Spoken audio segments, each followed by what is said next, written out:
bringing about peace in the world. Out here, I've been invited to become a monk, so I'm going to be staying in Thailand for a while, bringing about peace in the world, bringing about peace in the world.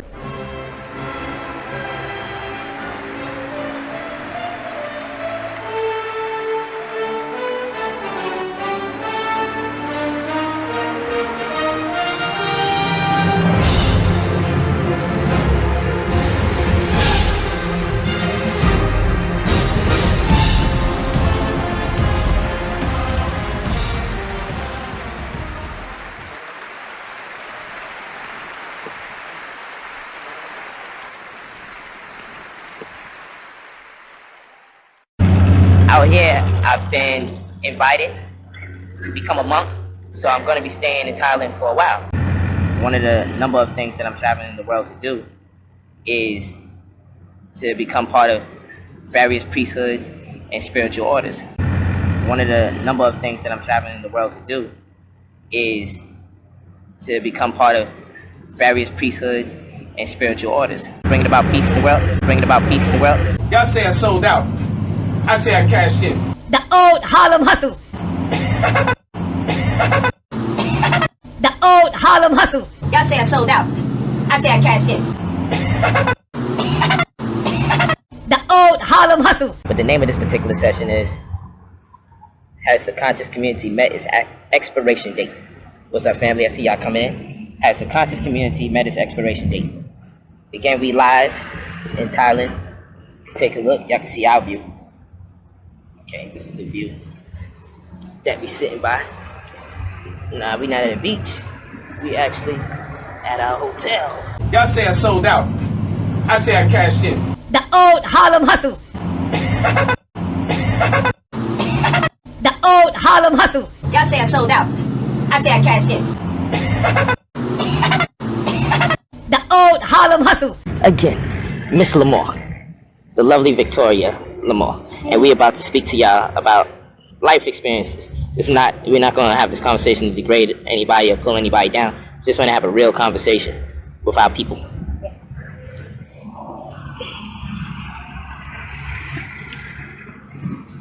Peace and family. Glad that you're coming into the building. Glad that you arrived. And yeah, so the question is, has the conscious community met its expiration date? And what I mean by that is, have we been taught? No, let's say it this way. Have we met our maturation date? Have we been taught as much as we possibly can be taught by this community of folks for the most part? When you see brothers and sisters constantly attacking each other and tearing each other down, it's normally because they ran out of information. Normally when people run out of information, it just becomes a bunch of attacks. So, I'm not saying we should get rid of the community. I'm saying the community is getting rid of itself.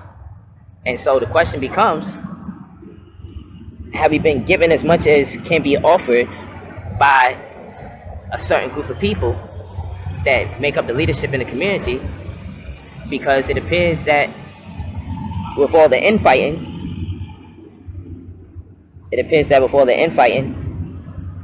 obviously that's more focus. That's more of our focus, the infighting, than actually building. One of the number of things that I'm traveling the world to do is to become part of various priesthoods and spiritual orders. Out here, I've been invited to become a monk, so I'm going to be staying in Thailand for a while. One of the number of things that I'm traveling the world to do is to become part of various priesthoods and spiritual orders. You know, I told people I was retiring, but when I told them I was retiring, it wasn't to stop seeking knowledge, it was to stop teaching for a moment so I could listen, because a tape recorder can record and play at the same time. I wanted to make sure that what I can give you is still fluent and expansive. I wanted to make sure that what I can offer the community is still fresh, because I know redundancy voids the brain and familiarity breeds contention. So sometimes I need not be so accessible to the people that you get so accustomed to my approach, my vernacular, my cadence, and my presentation. Y'all say I sold out. I say I cashed in. The old Harlem hustle. The old Harlem hustle. Y'all say I sold out. I say I cashed in. The old Harlem hustle. That you at loss for where exactly we going with this in the first place. Word up. It's a fact. So, you know, what many of you don't know, I've been going around joining spiritual orders. You know, I'm slated to go back to Ethiopia to connect with my brothers of the Nyabingi order and get it in with the teachings vicariously through Kidamawi Haile Selassie first. Of course, in Nigeria, I obtained my priesthood. Bitch ass nigga. How stupid can y'all really be, man? How stupid can y'all really be, man? How stupid can y'all really be, man? Bitch ass nigga. Jesus, you niggas want to talk about who's a con artist and a fraud? Jesus, the biggest fucking fraud that ever came into the black community. Bitch ass nigga. Jesus, the biggest fucking fraud that ever came into the black community. How stupid can y'all really be, man? Out here, I've been invited to become a monk, so I'm going to be staying in Thailand for a while. I'm going to leave and I'll be coming back. I'm going to leave and I'll be coming back. Real talk. And, you know, the monks, their principles is very, very powerful out here. The love that the people itself generate out here is very, very powerful. And yeah, the monks may drink soda. They may drink soda. So you may say, so now Polight is a Rastafari or Polight wants to be a monk? Polight sounds confused. No.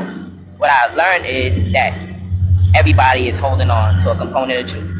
And when I travel the world and I see large communities and countries for the most part at peace with themselves and amongst each other, I then have to question the validity of our so-called conscious teachings if it doesn't bring that same peace to us.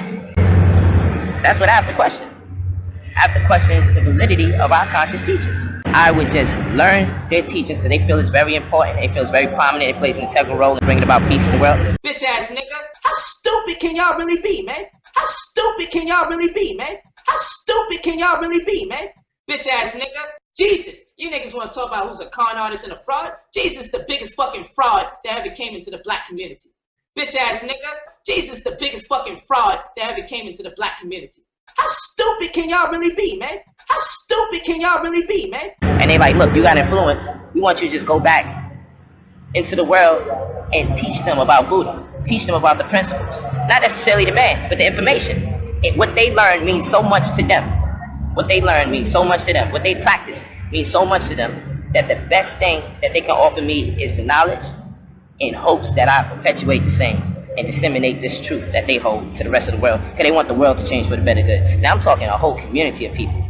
I'm talking every time I connect with this one or connect with that one out here, they say, man, you know, read this book or come into our temple, man. And I mean, to be invited to so many spiritual events and so many powerful and principle demonstrations, I'm like, man, you know, with us coming from the black community, when we get a hold of some information, you know, we want to be exclusive. We're like, don't tell that. Don't teach that to the white man. Don't teach that to this one. Don't teach it to that one. This is our information. You know, we've been deprived and subjugated for so long that we want to have information in the headlock. It's to the point that if you learn from another brother or sister in the community, they want to tell you, you took my information. You stole my information. Or that's not your information. That's such and such information. But we the only community do that because I never heard my second grade teacher say, or my first grade teacher say, I help you learn how to read and write. How dare you continue to read and write in your older age and not give me my credit?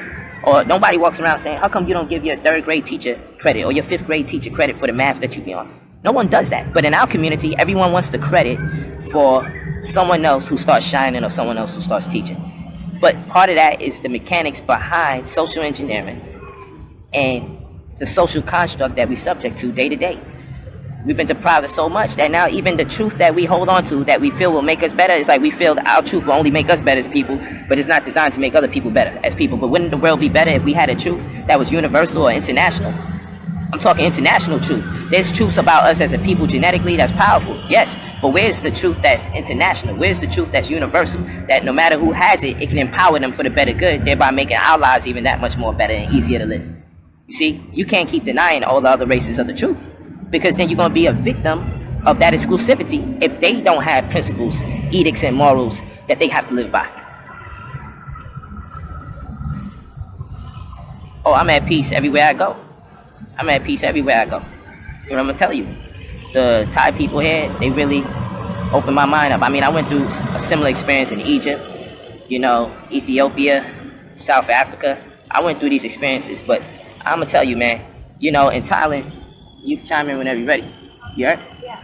In Thailand, we dealing with a country where people, it's a little less than 10 million people here, and in the 10 million people that's here, over 60% of them farm.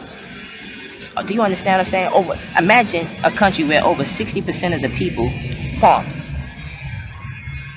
Over 60%. And then who don't farm probably work for the government or do whatever. Don't you know, for miles and miles and miles, we couldn't stop driving by coconut trees and mango trees, jackfruit trees. No one is having a problem eating. And so you may say, so what's the point of that? Well, No one is hungry. no one's hungry. Imagine a country where 60% of the people grow their own food. And you know, if you grow your own food, you got food in excess. So what winds up happening is your neighbor is who you're going to barter with. You know, I'm thinking this is still ancient times. And we come out here and you would look at these people and you say, man, you know, won't y'all want to come to America? You know, our buildings are, our infrastructure is way more profound. We got a lot of technology in front of us and everything. But guess what? A lot of the people here, from just general conversation, they love here so much, they ain't looking to leave. They look at what we live in as chaos. Like, man, what do you do when you don't have food? They don't even have that concept because there's always food. Always. But what do we do when we out of food? You know, the main reason we wild out is because we may not have the resources to survive from one day to the next.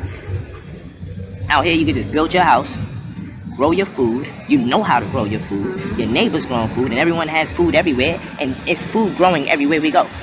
I mean, we was eating off of plants as we walk by. You'll see it on video. Yeah. We eating the plants. I mean, it's so accessible. It's like, damn, this takes away a lot of stress when you think about it.